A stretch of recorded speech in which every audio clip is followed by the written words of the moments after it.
আমাকে এখানে কেন নিয়ে আসলেন? ওয়েট,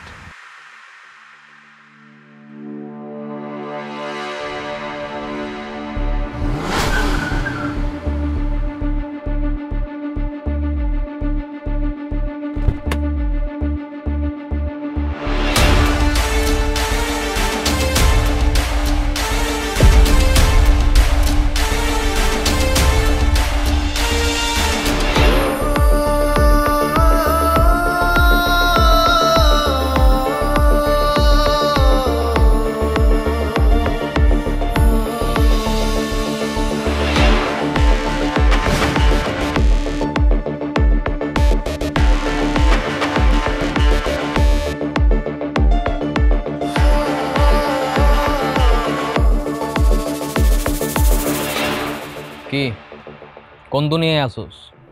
তুমি? আমি আমি নিশান, যে তোর এক সময় পাগলের মতো ভালোবাসতো।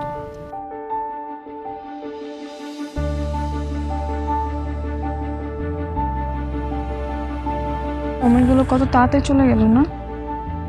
এই তো সেদিন ইন্টার পাস করলাম, সবাই মিলে কত আনন্দ করলাম, তারপরে ভার্সিটি অ্যাডমিশন, আর এখন ঢাকায় যেতে হইতেছে। আমি তোমাকে অনেক মিস করবো। আমি জানি না আমি ওইখানে গিয়ে একা একা থাকতে পারবো কিনা। আমার চাইতে ইচ্ছা করতেছে না। এই কথা, এরকম কথাগুলো তুমি থাকতে পারো না মানে?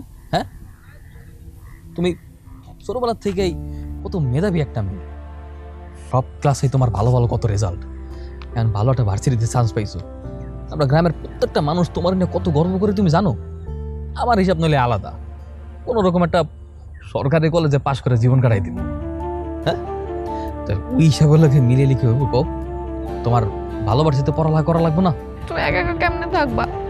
ছোটকাল থেকে তোমার মা নাই, আমি তোমার এতদিন দেখা রাখছি, নিজের কোনো যত্ন করো নাই, খেয়াল করো নাই।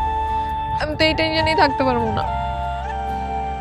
শোনো, নিজের যত্ন করবা, সুন্দর করে খাওয়া দাওয়া করবা, ঠিকঠাক মতো চলবা, বুঝছো? এই বাবলু, তোরে কিন্তু দায়িত্ব দিতেছি, ওরে দেখা রাখবি।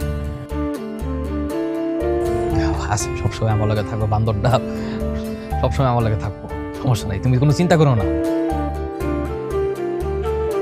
নিশান, আমি তোমার অনেক ভালোবাসি। আমি তোমার অনেক ভালোবাসি কথা।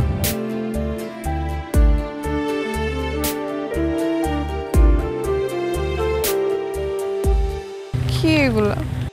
এই জায়গায় কিছু তোমার পছন্দের ফল আছে, ট্রেনে যাওয়ার সময় খাইতে খাইতে যাইও। আচ্ছা, হাতে বেশি সময় নেই, আব্বারে কইছি, আমি যাই।